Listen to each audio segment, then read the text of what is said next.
Assalamualaikum warahmatullahi wabarakatuh. Bismillah walhamdulillah wassalatu wassalamu ala rasulillah. Para sahabat yang dimuliakan Allah.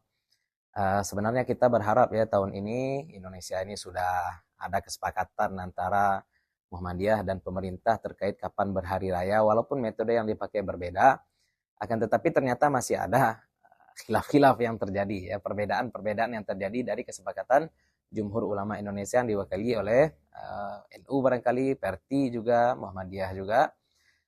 Sehingga kita barangkali perlu memberikan beberapa poin, beberapa penjelasan agar hal-hal ini tidak malah menimbulkan kekusutan dan kekeruhan di tengah-tengah umat Islam. Yang pertama, hari raya Idul Adha itu jatuh pada tanggal 10 Zulhijjah dan puasa Arafah itu dilakukan pada tanggal 9 Zulhijjah. Sehingga kita jangan terbalik ya, jangan kita menentukan tanggal 10 itu tergantung kapan kita ingin melaksanakan hari raya Idul Adha. Jangan pula kita menentukan tanggal 9 itu jatuh kapan kita ingin melaksanakan puasa Arafah. Kita berpuasa mengikut kepada waktu, jangan waktu yang disuruh mengikut kepada kehendak kita. Yang kedua, kita melakukan puasa Arafah itu juga bukan karena orang melaksanakan wukuf di Arafah. Andai tidak ada satupun orang melaksanakan wukuf di Arafah, kita tetap disunahkan untuk berpuasa Arafah.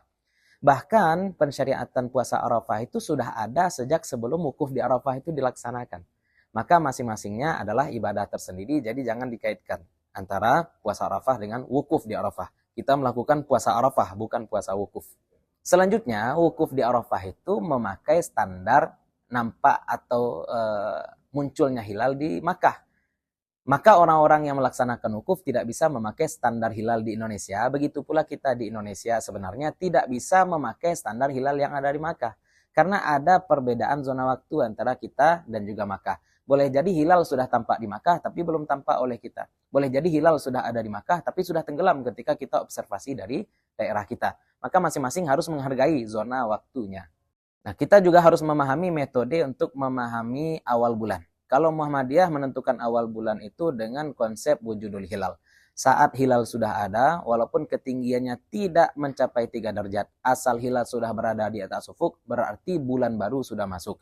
Maka Muhammadiyah sebenarnya memakai standar hilal, bukan memakai standar melihat Arab Saudi. Makanya walaupun tahun kemarin mungkin Muhammadiyah itu melaksanakan ibadah puasa Arafah sama dengan orang-orang melaksanakan wukuf, itu bukan karena mereka melihat orang wukuf. Tapi Muhammadiyah melakukan hisab kapan kira-kira hilal itu ada. Jika memang sudah berada di atas ufuk, maka saat itu bulan baru sudah masuk. Jadi tidak ada kaitan dengan orang melaksanakan wukuf atau tidak. Sedangkan pemerintah dan juga Majelis Agama Brunei, Indonesia, Malaysia dan juga Singapura, MABIMS, itu memakai standar ketinggian hilal mesti mencapai 3 derajat karena adanya pembiasan atmosfer. Sama sebenarnya, sama-sama tidak menjadikan Arab Saudi sebagai patokan, tapi menjadikan standar hilal di masing-masing tempat.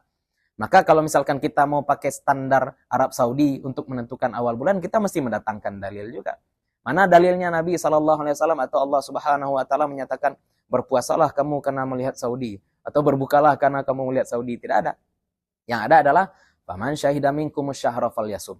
Atau di dalam hadis sumu li ru'yatihi wa aftiru li ru'yatihi. Kemudian jika ada yang menyatakan bahwasanya standar penentuan awal bulan Syawal atau untuk Idul Fitri itu berbeda dengan standar penentuan awal Idul Adha atau awal Zulhijjah, ini juga mesti mendatangkan dalil. Kenapa dua hal ini berbeda? Menentukan awal Syawal kita lihat bulan, tapi menentukan awal Zulhijjah kita lihat Saudi. Ini mesti mendatangkan dalil. Ya, jangan mengada-ngada dalil dan jangan kita pakai dalil tidak pada tempatnya. Ya, dalil Al-Hajju Arafah itu tidak ada kaitan dengan Hari Raya Idul Adha. Dan Nabi SAW memang mengatakan hal tersebut dalam konteks beliau berada di Makkah dan beliau sampaikan kepada orang-orang Makkah. Nah, sekarang kita berada di era informasi, ada internet, ada televisi, ada telepon. Ini menyebabkan kita tahu kapan orang wukuf di Arafah, kapan orang-orang berhari raya di Arafah. Coba kita bayangkan kita sedang tidak punya HP, kita tidak punya internet, kita tidak punya televisi. Sekarang kita mau berhari raya, kita mau puasa Arafah, bagaimana caranya? Apakah kita tengok pula dulu orang yang berada di Arafah untuk melaksanakan puasa Arafah? Tentu tidak. Pasti kita akan melihat zona waktu kita sendiri, kita akan melihat kapan hilal muncul di tempat kita, dan kita jadikan itu sebagai standar masuknya bulan Zulhijjah. 10 hari kemudian, setelah tampak hilal, barulah kita melaksanakan Hari Raya Idul Adha. 9 hari setelah itu kita melaksanakan puasa Arafah. Jadi tidak ada kaitan sebenarnya dengan orang-orang melaksanakan wukuf atau tidak. Dan satu lagi, Kalaupun kita mau menyatakan bahwasanya harinya sama, misalkan harinya sama-sama Sabtu, enggak sama sebenarnya. Karena kalau misalkan kita berpuasa hari Sabtu, berarti kita sudah lebih cepat 4 jam. Berarti kita puasanya 4 jam lebih cepat daripada orang-orang yang berada di Makkah puasa. Jadi tidak ada, tidak bisa juga kita katakan, saya puasa sama dengan Makkah, tidak bisa. Anda bisa berpuasa 4 jam lebih cepat daripada Makkah. Kalau misalkan Anda berpuasa sehari setelahnya, berarti Anda berpuasa 20 jam lebih lambat daripada Makkah.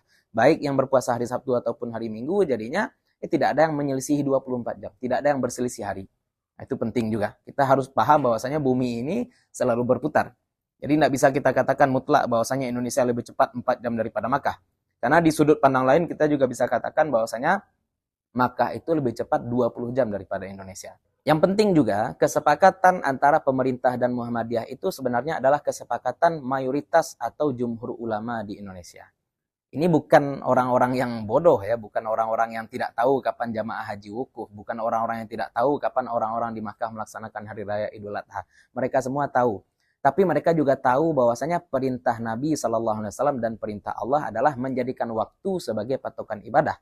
Jangan dijadikan patokan ibadah untuk menentukan kapan waktu. Ya, kalau misalkan ada roll, kemudian ada tali, maka kita jadikan roll ini untuk mengukur tali. Jangan tali yang kemudian kita paksa untuk mengukur roll, itu terbalik. Maka jangan keluar dari apa yang telah disepakati oleh mayoritas ulama. Dan ini luar biasa sebenarnya, metode yang dipakai berbeda, hasilnya sama, kita mau berbeda, landasan kita mau berbeda itu apa? Ya, jangan sampai dalil yang bukan dalil malah kita jadikan sebagai dalil.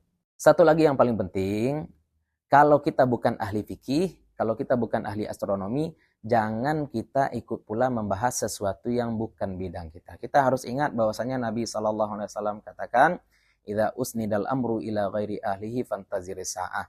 Kalau disampaikan sebuah urusan kepada yang bukan ahlinya, maka tunggulah kehancuran. Allah Subhanahu wa taala katakan, "Fas'alu ahla dzikri in kuntum la ta'lamun." Kita lihat sekarang, ketika orang yang tidak ahli ikut pula membahas kapan penentuan awal bulan, justru yang muncul adalah dalil-dalil yang bukan dalil, ya, Al-Hajj Arafah misalkan tidak ada kaitan sebenarnya dengan hari raya, ataupun dalil bahwasanya hari raya Idul Adha itu berbeda penentuannya dengan hari raya Idul Fitri, itu adalah sesuatu yang tidak kita temukan dalilnya.